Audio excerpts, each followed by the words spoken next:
Hello guys, bersama saya lagi dalam Alright Nopo Channel dalam segmen Suara Orang Kampung.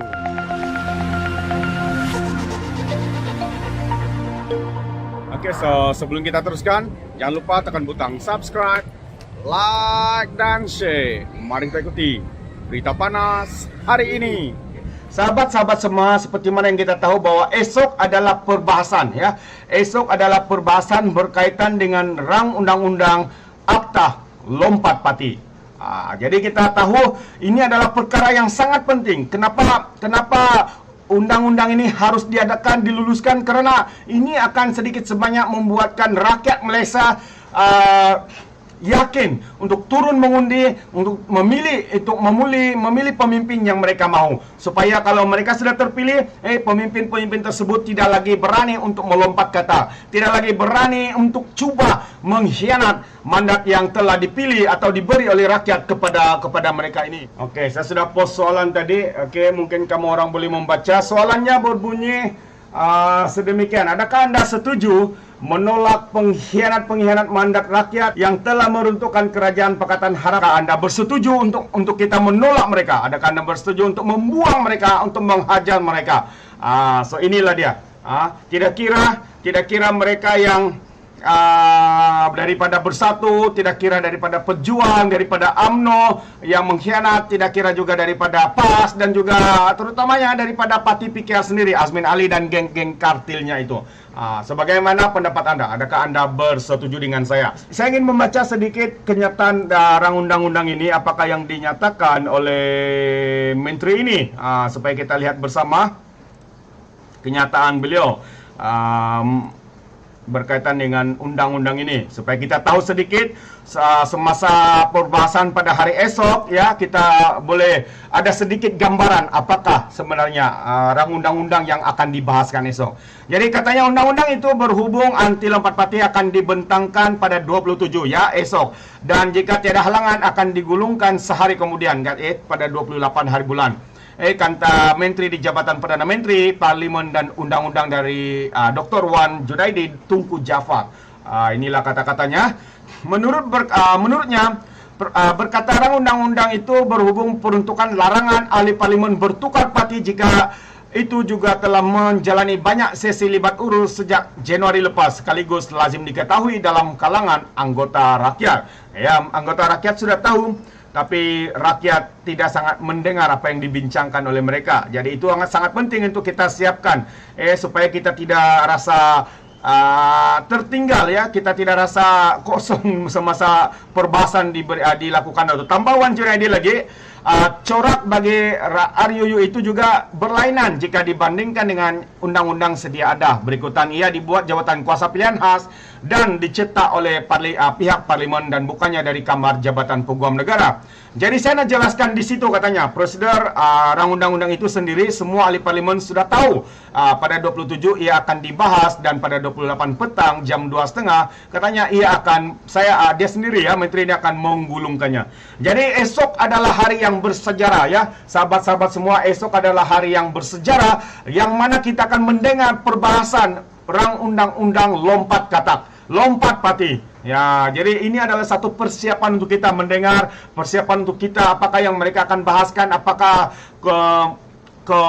kebaikan ya, keburukannya juga. Itu sepatutnya yang menjadi poin kita di dalam kita mendengar setiap ya bahas daripada mereka yang terlibat, khususnya perbahasan daripada Datuk Seri Anwar Ibrahim sendiri.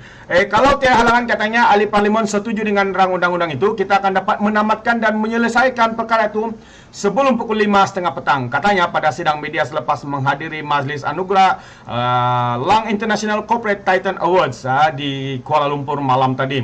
Terdahulu dia dimaklumkan libat urus bahagian hal ehwal undang-undang dan Jabatan Peguam Negara bersama ahli Dewan Rakyat.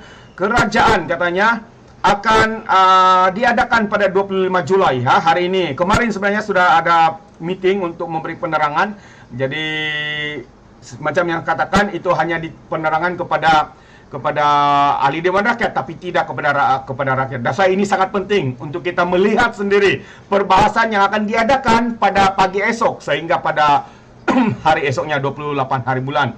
Dalam perkembangan itu katanya, ketika ditanya mengenai akta berhubung kebengkrapan, Wan Junaidi berkata, kerajaan sedang mengkaji mekanisme mengikut model negara lain untuk menangani masalah muflis dengan berkesan. Katanya, walaupun kerajaan sudah meningkatkan nilai ambang dari 50.000 kepada 100.000 pada tahun 2020,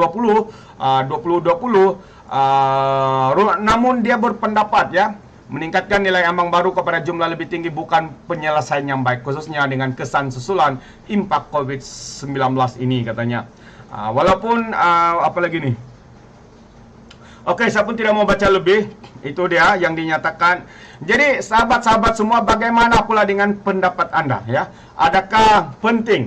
Adakah rang undang-undang ini boleh membawa keyakinan rakyat sekali lagi untuk keluar mengundi? Karena seperti mana yang kita tahu sebenarnya dalam beberapa PRN contohnya di Sarawak, di Sabah, yang terakhir ada di Melaka dan Johor, kita boleh nampak bagaimana jumlah yang keluar mengundi itu amatlah sedikit. Sekadar 50% dan sebagainya. Tidak seperti sebelum-sebelum ini hingga 70 ke 8%. Ini adalah satu halangan ya. Jadi saya percaya semua itu berlaku karena rakyat mula mual atau muak dengan tindakan politikus yang seringkali kononnya apabila mereka melompat, seringkali kita mendengar alasan mereka adalah karena demi rakyat ya. Alasan yang sering mereka gunakan adalah demi rakyat, katanya. Mereka lompat demi rakyat, mereka pergi masuk ke parti ini demi rakyat. Jadi sahabat-sahabat semua, sudah tiba masanya untuk kita memberhentikan kata-kata daripada kata-kata ini. Kata-kata daripada politikus yang hanya menjual nama rakyat untuk menghalalkan tindakan mereka untuk melompat daripada satu parti kepada parti yang lain. Inilah yang berlaku di dalam kerajaan kita. Jadi hari ini saya berharap ya, saya berharap seperti mana soalan saya ini, adakah Anda setuju menolak pengkhianat mandat rakyat yang telah meruntuhkan kerajaan sebelum ini ditolak pada PRU yang ke-15. Jadi sahabat-sahabat semua, inilah yang sebenarnya yang kita lakukan. Setakat ini ada 114 orang memberikan undi dan yang berkata setuju sebanyak 98% dan yang tidak bersetuju 2%. Untuk saya sendiri, saya juga sangat bersetuju agar setiap pengkhianat yang telah melompat, yang telah mengkhianati parti mereka, khususnya yang mengkhianati mandat rakyat, harus diberikan pengajaran secukupnya. Jangan biarkan mereka bermaharajalela. Jangan biarkan mereka megah dengan alasan kononnya demi rakyat. Semua itu harus ditepis, harus dibuang.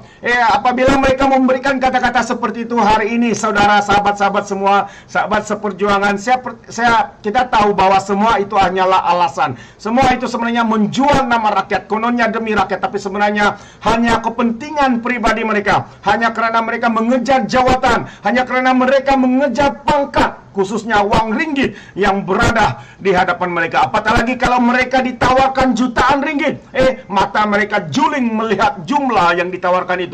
Dengan jawatan, walaupun hanya jawatan sebagai pengurusi atau pengarah GLC, mereka pasti akan pusing kepala. Dan sekaligus itulah yang berlaku. Kita dapat melihat ramai khususnya pada PRU yang ke-14, apabila Pakatan Harapan menang, apa yang berlaku ramai daripada MP daripada UMNO itu sendiri keluar parti dan masuk kepada parti Bersatu.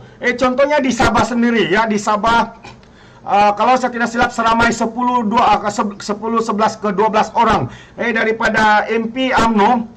Dan karena mereka mahu melompat, mahu untuk mengekalkan dan juga mahu menghidupkan karier politik mereka, mereka melompat ke parti Bersatu, dan Bersatu ini pula menerima mereka untuk mendapat, kononnya makin ramai masuk, makin ramailah MP yang ada dalam parti mereka dan makin berkuasalah mereka. Tapi sahabat-sahabat semua, kita tahu apa yang berlaku. Mereka ini bukanlah orang-orang yang jujur. Mereka ini hanya menunggu waktu.